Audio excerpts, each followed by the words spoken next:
All right, let's dive into one of the most epic stories ever told, the Battle of Red Cliffs. It's probably the most famous part of the whole Three Kingdoms saga, a story so many of us feel like we know inside and out. But here's the thing, how much of what we think happened is actually true? And how much is just incredible storytelling? That's what we're going to figure out. So, to really get a feel for the legend, let's picture this classic scene from the novel. The powerful warlord Cao Cao, he's just been defeated at Red Cliffs, and he's on the run. But even then, in the middle of a retreat, what does he do? He starts laughing. He's literally mocking his enemies, totally convinced that the genius strategist Zhuge Liang could never have guessed which way he'd escape. And wouldn't you know it, the second that arrogant laugh leaves his lips, boom, the legendary warrior Guan Yu shows up, right there in his path. I mean, you can't write a more perfect dramatic moment, right?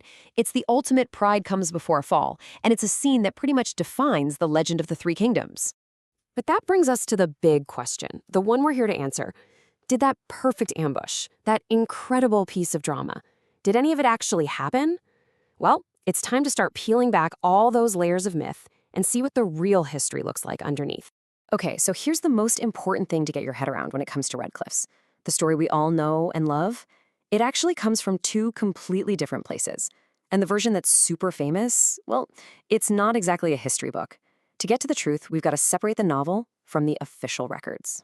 So on one hand, you've got the Romance of the Three Kingdoms. This is the famous novel, right? It was written in the 14th century, more than 1,000 years after the actual events. It's pure historical fiction, designed to be exciting.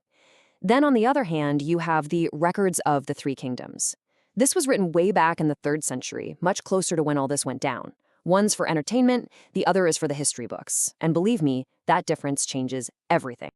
Oh, and a quick but super important point about the names. You've probably heard names like Jocho for Cao Cao. That's totally normal.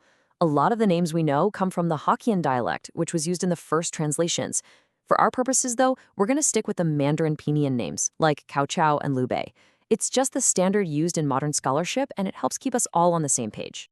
So how exactly did the novel take real people and turn them into these larger-than-life, legendary heroes? Well, let's look at a few of the most famous stories. You're going to see just how blurry the line between fact and fiction can get. And this really lays it all out. Take the famous Oath of the Peach Garden. Did it happen? Well, historically, the records just say they were as close as brothers. No big ceremony. What about Zhu Zhilang's genius plan with the straw boats to steal arrows? A similar idea was used, but by a different guy, years later. And Guan Yu killing the mighty Huaxiang before his wine got cold? Nope. The history books say another general, Sun Jian, was the one who actually defeated him. You see the pattern here, right? The novel takes a little piece of truth and just cranks the drama dial all the way up. And you know, no one gets a bigger Hollywood-style upgrade than Zhuge Liang. In real life, the guy was an absolutely brilliant administrator and strategist, for sure. But the novel, it turns him into this mythical wizard who can literally summon the wind and see the future. I mean, it makes for an amazing story, no doubt about it, but it also kind of hides the fact that the real man's talents, his very human talents, were just as incredible in their own way. All right, let's get back to the main event, the Battle of Red Cliffs. Now that we know we have to separate the story from the history, what really went down on the Yangtze River all those years ago? The novel paints this absolutely terrifying picture, right?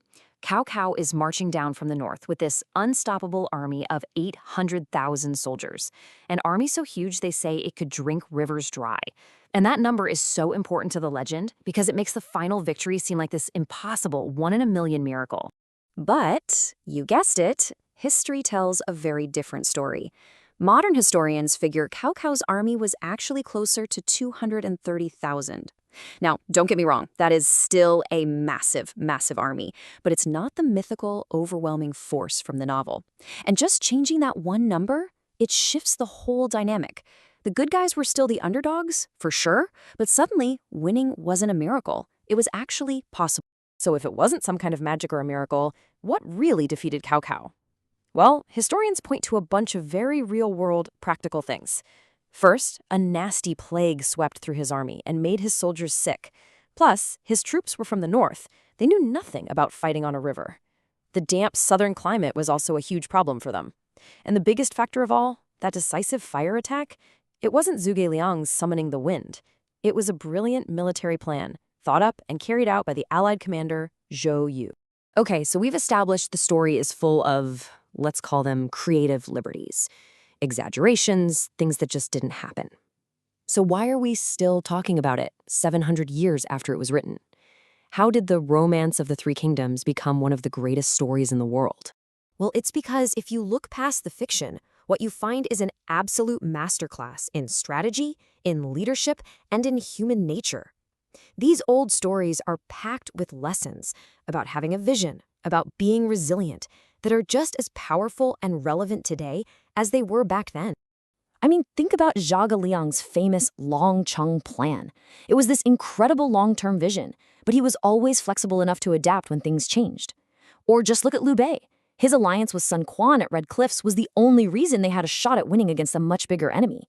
See, these aren't just things that happen in the story. They're huge lessons about strategy and knowing when you need a partner. And the influence of this story is it's everywhere. It has shaped everything from traditional Chinese opera to massive blockbuster movies like John Woo's Red Cliff. It's the inspiration for tons and tons of video games. People in the military still study the strategies from the book.